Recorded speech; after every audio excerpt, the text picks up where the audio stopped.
Thanks to a really kick-ass conversation I had yesterday with a friend about this series, I wanted to come back and talk about the thing that I love to talk about the most. Kingdom Hearts! And yes, this is another Kingdom Hearts video. So, because I love talking about it. I love the mythology, I love the lore, I love talking about these characters, I love talking about my nostalgic memories of this series. I love talking about Kingdom Hearts. So I wanted to come back and talk about what I want to see in Kingdom Hearts 3, because Kingdom Hearts 3 is one of, probably my most anticipated game right now, ever.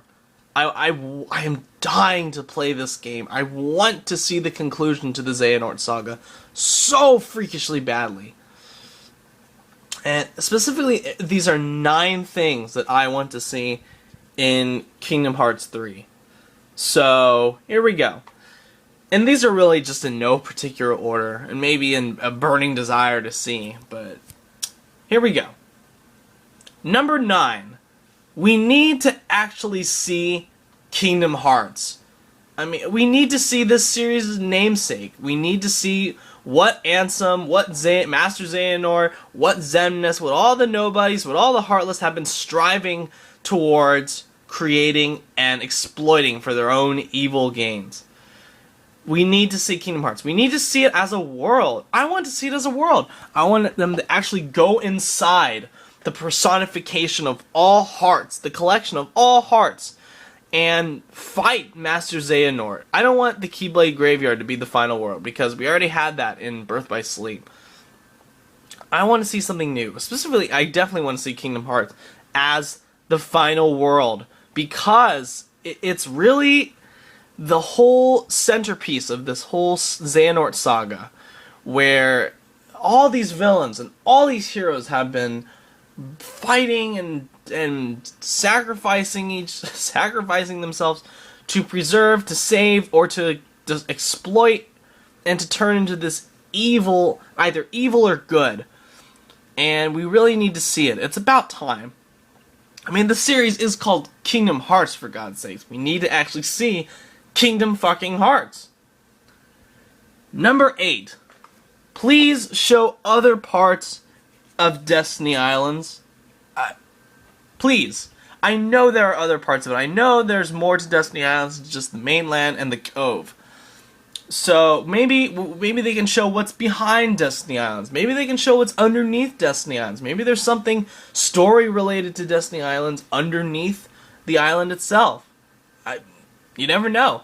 I want to explore the other island that's across the way, where Kairi goes to school. And Kairi spent that year there while she waited for Sora to come back. Sora and Riku to come back.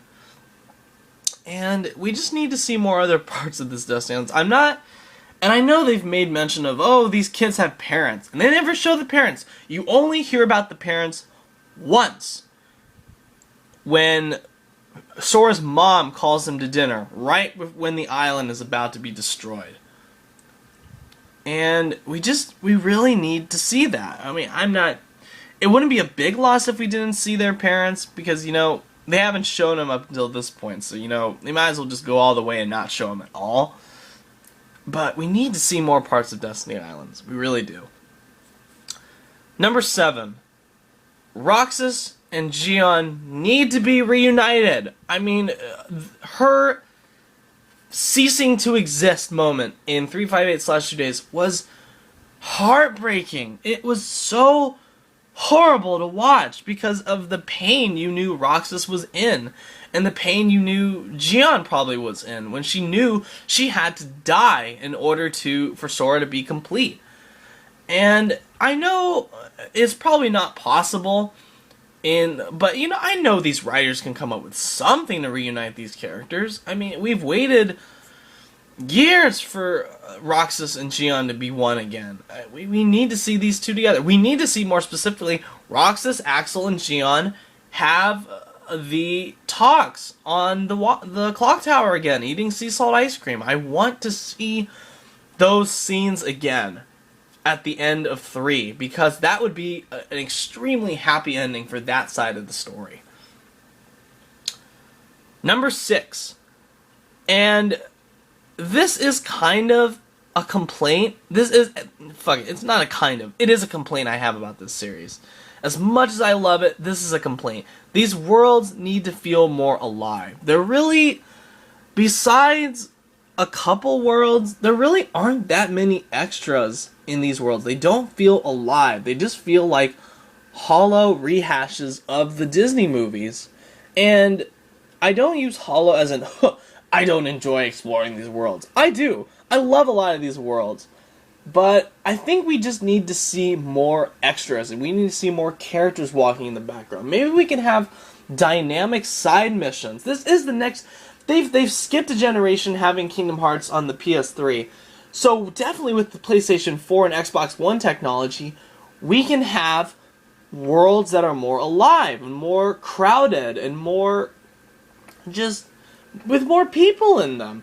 It'd be so nice to walk through Twilight Town and encounter these random pedestrians being attacked by the Heartless, where you would have to save them, and they would give you stuff, and you can make friends with them, and you can build more emotional connections to these worlds. I mean, I've already built a connection to worlds like Agrabah, and, you know, Agrabah, and Halloween Town, and Olympus Coliseum. We need all these different worlds. We need to re-explore these worlds and add more people in them and make them feel more alive and more like they have a life outside of Sora coming in and saving everybody. Number 5. The ability to play as King Mickey.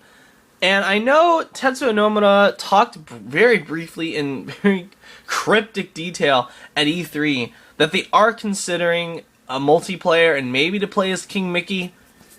But, you know, this needs to happen, and not just a Zaldin fight moment where King Mickey comes in as a distraction to revive Sora. No. We need to actually play as him, kicking some ass, and being able to control him with those 2 dual keyblades that he has. That would be fucking badass. I mean, can you imagine it? You're forced to combat 2 Organization 13 members at once. You're forced to combat 2 of them. And Mickey becomes this ultra badass and just beats the living shit out of both of them. And you get to play that battle where it's 2 versus 1 and Mickey just wipes the floor with these motherfuckers. That would be awesome. That would be like a geek wet dream fulfilled for me. Number 4. Of all the worlds that I think really need to be shown in this game, we need to see Camelot. We need to see, because Merlin has been a very important side character in this series, so naturally it's time we see where he comes from, what his world is, and that'd be a great world to see modeled after the Disney movie Sword in the Stone, where Merlin comes from. And maybe this could be a cool way for Sora to finally achieve the status of Keyblade Master, where he goes to Camelot, and Merlin teaches him these various life lessons to Sora in order for him to achieve the status of Keyblade Master, like Merlin did to King Arthur in the movie. I just think this would be a cool world to see, and for Merlin to have like his own spotlight in this world.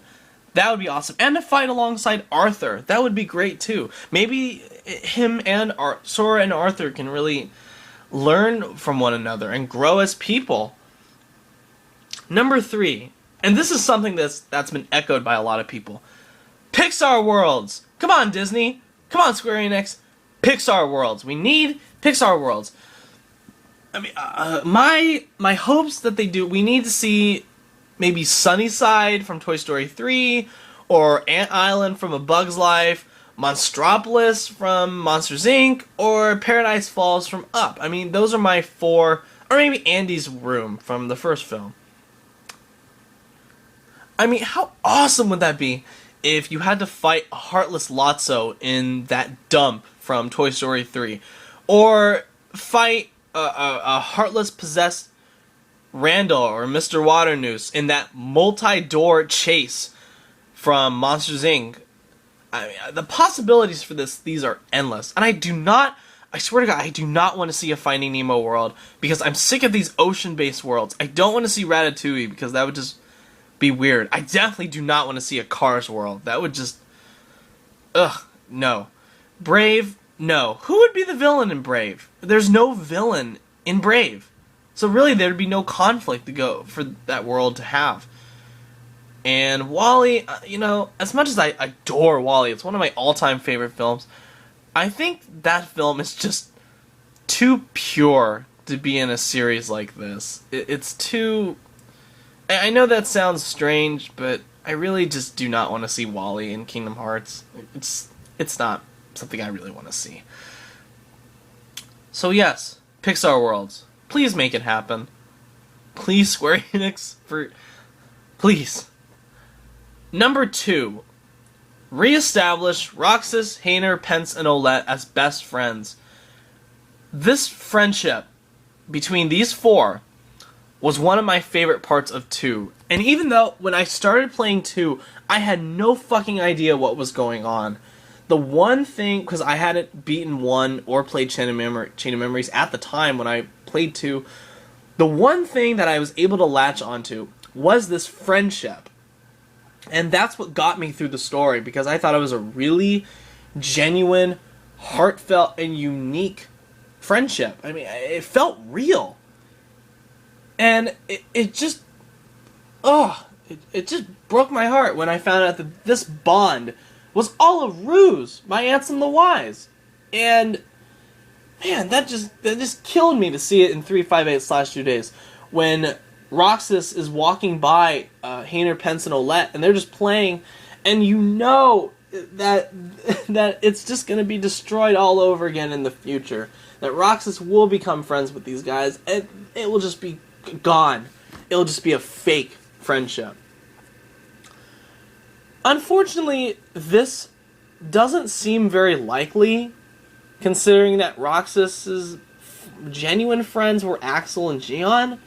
But you know, like that side of the story, I'm sure Norman and his writing staff can come up with something to get Roxas, Hayner, Pence, and Olette to be friends again. You know, anything is possible in the world of Kingdom Hearts. Anything is possible. So I definitely want to see that.